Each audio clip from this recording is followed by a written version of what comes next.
আইনশৃঙ্খলা উন্নয়নের জন্য আপনি ইতিমধ্যেই দেখবেন যে চট্টগ্রাম জেলার পুলিশ যে কোনো জেলার চেয়ে অ্যাক্টিভ অবস্থায় রয়েছে। আমরা এটা বলতে পারি যে কোনো কারো চেয়ে আমরা সবাই অ্যাক্টিভ, আমরা তার চেয়ে বেশি দাবি করতে পারি এই কারণে আপনারা দেখেন আমাদের এখানের কর্মকর্তা ওসি থেকে শুরু করে প্রত্যেকটি সদস্য সারা রাত এখানে টহলে নিয়োজিত থাকেন। আপনারা হয়তো অনেকে জানেন কিনা আপনারা সারা রাত টহলে নিয়োজিত থাকেন। আমি নিজে থাকি টহলে।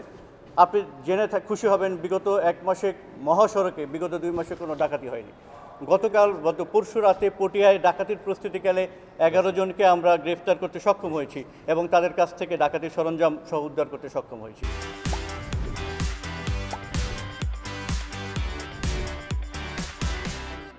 আমরা বিভিন্ন জায়গায় বিগত 2 মাসে আমরা 40 জনের ডাকাতির প্রস্তুতি যারা করতে যাচ্ছিল এমন 40 জনকে আমরা গ্রেপ্তার করেছি এবং আমরা বিভিন্ন ওয়ারেন্ট তামিল সহ যাবতীয় কার্যক্রমে অত্যন্ত সুচারুভাবে এবং অত্যন্ত দক্ষতার সাথে আমাদের পুলিশ কাজ করে যাচ্ছে। এখানে আইনশৃঙ্খলা একটা নিয়মিত বিষয় যে দেখা যায় যে একজন লোক বাড়িতে যখন আত্মহত্যা করে, হঠাৎ করে যখন একটা গ্রুপের মধ্যে ঘটনা ঘটে যায়, আপনি সাতকানিয়ার ঘটনাটাই যদি ধরেন, এটা কিন্তু হঠাৎ ঘটে যাওয়া ঘটনা। এক্ষেত্রে কিন্তু পুলিশ ওইখানে থাকা বা পুলিশের খবর পাওয়ার আগেই কিন্তু ঘটনাটা ঘটে যায়। এরকম কিছু ঘটনা ঘটে তাৎক্ষণিক।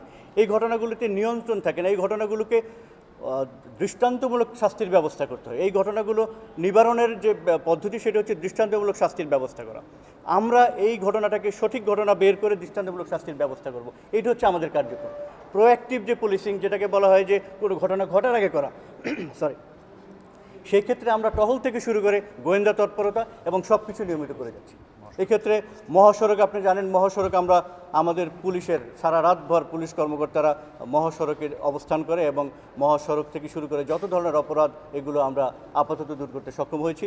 আইনশৃঙ্খলা পরিস্থিতি আমরা সন্তোষজনক হিসেবে মনে করি।